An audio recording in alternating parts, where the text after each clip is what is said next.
It's another edition of Time About the Movies, and today we're taking a look at the 6 films of January 18th, 2008.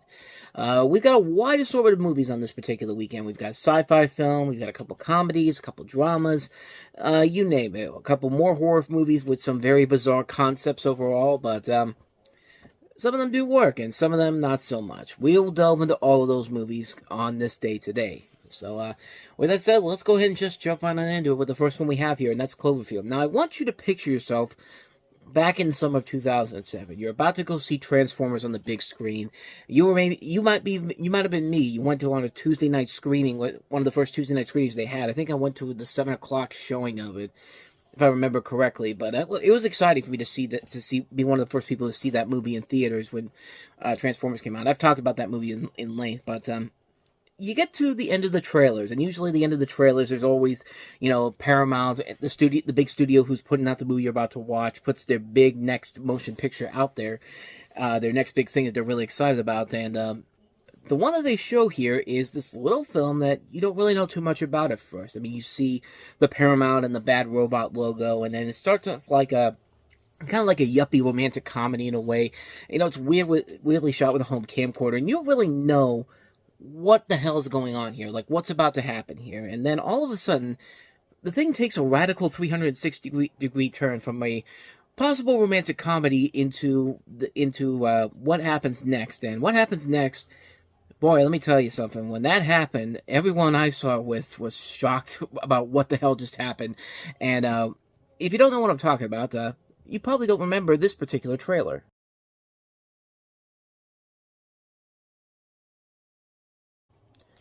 Yeah, everybody was probably thinking to themselves, like Steve Martin on Saturday Night Live, what the hell was that? Like this thing took a radical 360-degree turn, and it made people want to know more about this movie. I mean, this is a film that, this is a film that didn't even have a title. It was just 1/1808. Like, they did not want you to know what this trailer was, what the name of this movie was going to be. And there was this whole thing about what the title was going to be, what the hell it was even about. Was it an actual monster? Was it a Godzilla movie? Was it Aliens? Was it September 11th in an alternate universe? Somebody might have thought that, but that's the beautiful thing about this movie, was that nobody really knew what the hell this film was about, but it was actually the first real successful viral marketed movie, because you had to go to the Cloverfield website every week to see all these new close-up photos that were clues to seeing what this was going to be. And, being released in the mid-January slot, back when January was considered a dumping ground for movies, nobody really had a movie like this come out in the middle of January that was really doing a lot of risky things here. I mean, this was a risky gamble for Paramount for it to succeed. And lo and behold, what ended up happening? It ended up becoming a massive hit, making over $40 million on its opening weekend, and over $171 million worldwide, and essentially starting the new genre of filmmaking that is found footage, and making it a successful new genre until we got quickly sick and tired of it, and 3 years into the genre's creation. Yeah, it didn't even take long for the found footage thing to be seen as, very tacky, very cheesy. Unless you have a really good script involved here, chances are this is not going to work out for you. But did Cloverfield actually work out in the end? Most people seem to like it back then. What about nowadays? Well, as you can see from the trailer there, it's presented as found footage shot with a home camcorder, and it follows 6 New York City residents who are attending a going-away party for their friend Rob, played by Michael Stahl-David. After a gigantic monster attacks the city and destroys many buildings, the partygoers flee in panic into the streets. When Rob gets a message from his friend and lover Beth McIntyre, played by Odette Yustman, saying that she is pinned by rubble in her apartment, he and a group of friends, including Hud Platt, played by T.J. Miller, also Lizzie Kaplan is in here as well as one of the people involved here, they venture into the chaos of the ruined city to rescue her. And, I think this movie still very much holds up almost 20 years later. It really is a phenomenal, groundbreaking film for the time period. It did a good job of making a modern-day monster movie while taking it from the point of view of the people involved, and it just works. The actors, who were mostly unknowns at the time, make it work, and each of them are very likable, relatable characters, and you really want to root them on. You want everybody to succeed. Even the people that you should probably hate overall, like you really don't like Odette Yustman's character because, she breaks up with the main character before this whole thing happens, and you're supposed to hate her because she's seen as kind of a bitch, but, like, it really is something amazing what they were able to accomplish here. And I think it helps with a great script by Drew Goddard, who, of course, has gone on to become a prolific filmmaker. Matt Reeves is the director of this movie, and we've all seen what he's done since this movie's come out. You know, his work with the Planet of the Apes movies, and he did the Batman. I honestly forgot that he directed the Planet of the Apes movies. I should know this, but for some reason, I just thought, am I getting this right or not? But no, he did the last two Planet of the Apes sequels, which were great films. Of course, the Batman was my favorite movie of 2022. Of course, Drew Goddard. Drew Goddard has done a lot of great stuff overall. He's done The Martian. He did World War Z, The Cabin in the Woods. I mean, he's done a lot of notable stuff in general. So, yeah, you have two very good a writer and a director who are really coming together here. And this was also Matt Reeves' first attempt to do a more serious movie. He had directed another movie before this, which I think was a romantic comedy. I think it was Kissing a Fool, if I'm not mistaken, the David Schwimmer movie. And I kind of feel like I need to check that, too. I was close. It does have David Schwimmer in it.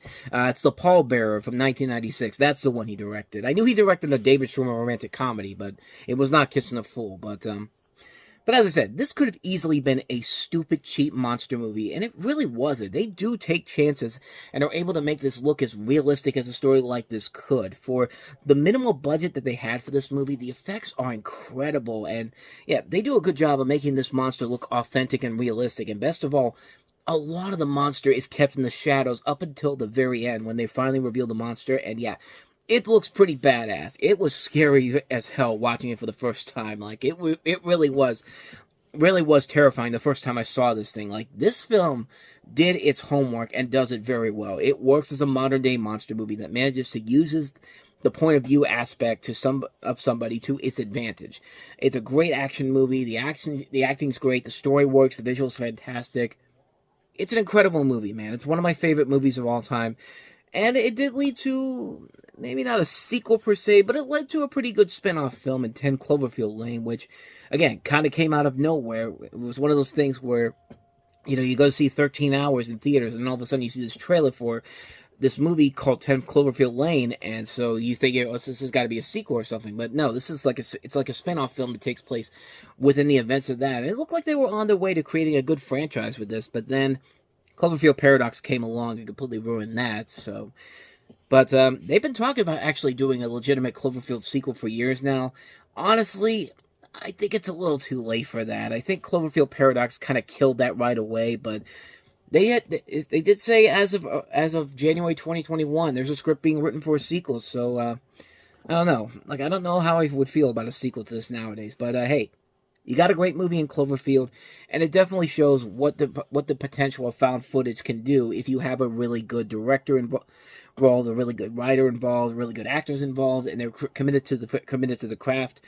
And it works very well here. It's a very good film. One of my favorite movies of all time, Cloverfield. So with that said, let's go ahead and move on to the next movie we have here, and that's Katherine Heigl in one of her few really good romantic comedies after Knocked Up, and that is 27 Dresses.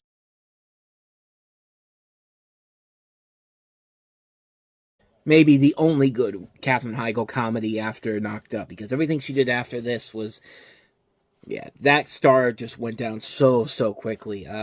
Katherine Heigl plays Jane, and there's two things about her that you need to know. She never says no to her friends. She's been a bridesmaid 27 times and selfishly plans friends' weddings, and she's in love with her boss, played by Ed Burns, nurturing dreams of a lovely romantic wedding of her own. She meets a cynical writer played by James Marsden who finds her attractive, and that same week her flirtatious young sister played by Malin Ackerman comes to town, and Jane silently watches George fall for Tess, a manipulative pretender, and worse, Jane may be called upon to plan their wedding, because, you know, with movies like this, you're going to plan the wedding 3 weeks after you met the guy, and surely nothing will go wrong with that. And meanwhile, Kevin tries to get Jane's attention, and has an idea that may advance her career, but can Jane uncork her feelings? And really, I think this movie works because Katherine Heigl is surrounded by a really good cast of talented people. I mean, James Marsden is really good in the movie. You know, you got really a lot of very good people all across the board here. Malin Ackerman, I think, is very good. Judy Greer, Melora Hardin from The Office, Jan Levinson Gould. Very underrated actress, honestly. I don't think she really gets the proper attention she deserves because, man, she does so much. Like, she could be a really good actress.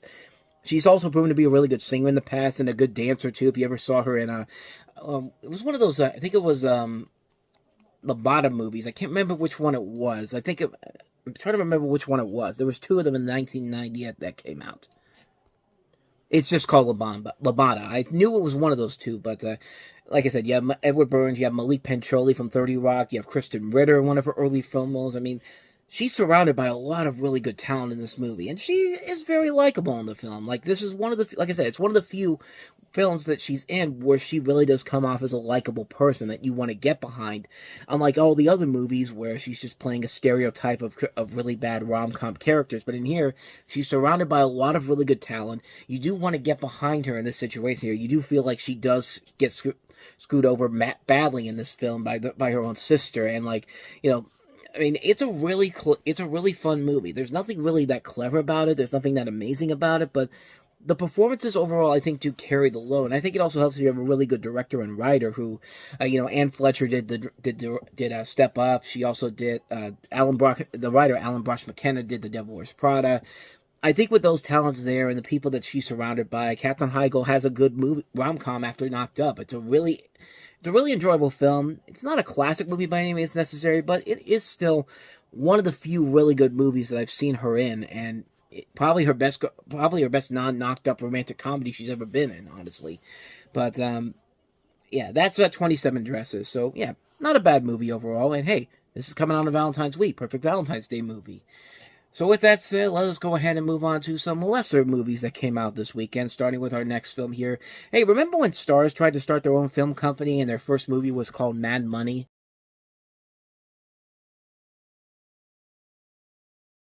Now you're starting to see why this company only lasted 2 years. And by the way, Katie Holmes, she turned down The Dark Knight because of this. This is a film that she literally turned down to star in. That she'd rather star in a bad movie like this than star in one of the greatest movies of all time, honestly. But with their house repossessed, her husband recently downsized, and the debts in bank rapidly piling up, Bridget Kerrigan, played by Diane Keaton, is a rich housewife who, after nearly 30 years of high-class living, needs to start from scratch and looks for a job. As a result, Bridget has no other choice. She will accept a job as a cleaner at the Kansas City Federal Reserve, where, much to her surprise, an unsuspected yet serious flaw in the security system exists. Suddenly, Bridget is tempted to return to her good old life, and without delay, she hatches a daring plan to get her hands on the mounds of worn-out cash with the help of two eager co-workers played by Queen Latifah and Katie Holmes. However, there is no such thing as a fail-proof scheme. This is a movie that literally looks like a sitcom you would see, not even for Starz. Like, Starz, I think, would know better than to do something like this for an original TV show. Like, this isn't even good enough for a Starz television show. This is something you would see on on CBS or NBC, like one of those high concept dramedy shows that they hype up as, something more than it actually is, when it really is not. And the fact that this came from the same person who gave us Thelma and Louise 17 years ago, like, how the mighty have fallen, man. This is a film that just has everything wrong with it, from the director of this movie being poorly put in here, the stars in here are completely wasted, not just Keaton, Latifah, and Holmes, but Ted Danson, Stephen Root, Christopher McDonald, a lot of really good people in this film. And they're just given nothing to do here. It's a lazy comedy that just goes for the sitcom jokes. There's nothing clever about it. There's nothing funny about it. People that are usually very reliable in this movie are completely wasted and not used here well at all. This is a terrible movie. This is not a funny film. It's not a clever movie.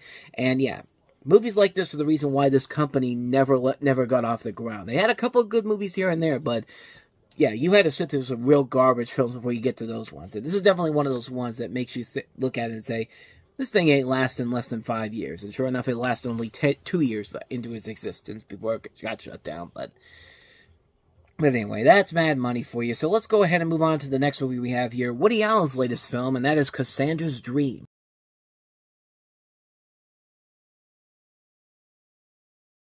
A movie that really has no idea what the hell it's tried to be. Like, I get that Woody Allen's trying to do something different, similar to what he did a couple years ago with Match Point, but man, here's the first real stumble he's had in a while. Like, he was on a good stretch between 2003 and 2006, and then he follows it up with this film. He follows Scoop up with this, and boy, it does not work at all. You have Ewan McGregor and Colin Farrell starring as two London brothers who are hard up for cash, but both have girls to look out for. When their rich Uncle Howard, played by Tom Wilkinson, comes to town and agrees to help him out, he admits his finances are under investigation, and he asks them to do a favor and take care of an old business relation to keep his trouble under wraps.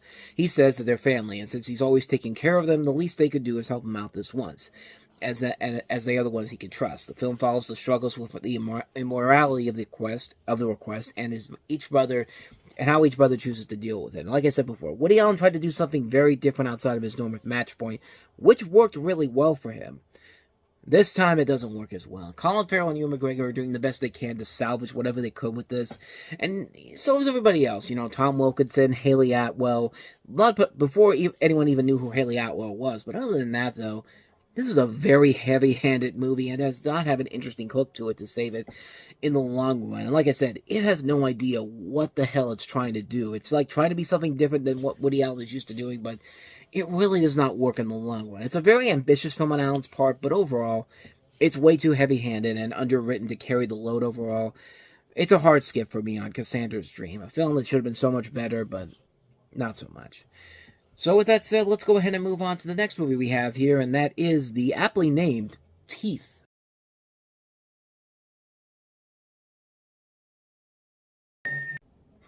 The movie that basically says, yeah, go ahead and try to rape me and see what happens next. Because, yeah, you're not going to like what happens next here. I mean, this is a film that literally is the definition of a revenge rape movie, and holy crap, man, this is a film that is bizarre, weird, but I have to appease it for how crazy it is, because it is indeed a crazy movie. Well, you have Jess Wexler playing Dawn, who grows up in the shadow of a nuclear power plant, and in high school, while her biology class studies evolution, she realizes that she may have a hidden curse, an adaptation, if you will. She lives with her mom, stepfather, and hard-edged stepbrother, and she likes this guy at school named Toby, and he likes her. She takes a pledge to remain chastised until married, so they date in groups, watch G-rated films, and don't kiss. But the power of teen hormones is great, so temptation beckons, and Dawn has an admirer in Ryan, and when things have an unexpected twist with Toby, she turns to Ryan for help. Will he be her mythical hero, rescue her, or could she find a way as her own hero, turning the curse into an asset? And I'm not even kidding when I say this is the definition of a revenge rape movie, because yeah, everybody wants a piece of this girl in this town. Like, the doctors want a piece of her, like they don't even hide it, man. This is a film that could have easily gone down the rabbit hole so quickly, but no. What they do with this film is so bizarre, so insane, and so crazy.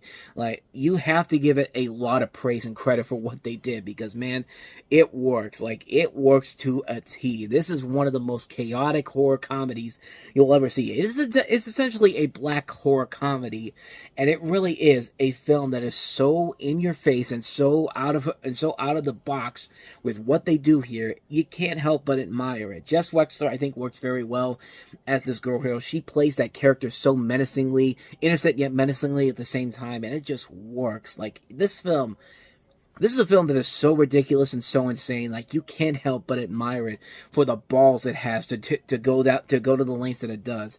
Like, it's chaotic, it's ridiculous, it's over the top, it's a ton of fun. It is a very serious cautionary tale for anyone that wants to try to pull this on somebody else. Like, here's what happens if you try to do what you think you're thinking about doing. But yeah, not much more to say about it, man. It's a movie with a girl who has teeth in her vagina, and it eats your little whats. But yeah, what a crazy fun movie, man. Teeth is one I'd highly recommend. Like, if you're looking for an insane, over-the-top black horror comedy, Teeth is definitely in that same category. Something like Black Sheep, or a film I didn't even get to cover the last time is in 2007, Fido, which was the film about the zombie that becomes like a pet dog. And like, this was a good time for movies to just go gonzo and just go crazy and just make it work. And this is one of those movies that makes it work very well. It's one I highly recommend. If you're looking for a fun, over-the-top black horror comedy, Teeth is definitely one you should definitely check out. Now, if you're looking for a comedy that is pretty bland and forgettable and also really, really stupid, boy, the last film certainly does that for you. Let's go back to the same lengths as Mad Money with a film that's even worse than Mad Money. Pamela Anderson and Denise Richards star in Blonde and Blonder.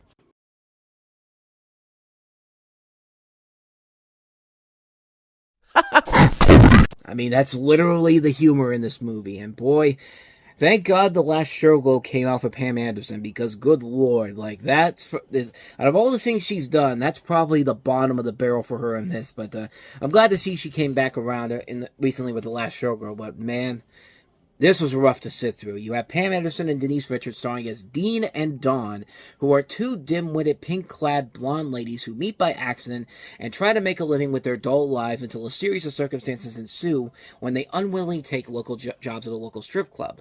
They are mistaken for two deadly female brunette assassins known only as the Cat and the Kit, who are hired to kill the club owner, who is a mobster in a witness protection program. With two persistent but inept FBI agents on their tails, ditzy Dean and Dawn try to stay one step ahead of the law and also try to figure out what is really going on. Look, not everybody can do what Beavis and Butthead did back in the 90s and made work. I'm sorry. Beavis and Butthead did the exact same plot with their movie Do America, where they were literally seen as threats to the nation, and that was done much more cleverly, much more funnier, much smarter. This is what happens when you take that plot and give it to somebody who literally has the same brain cells as the two main characters in this movie.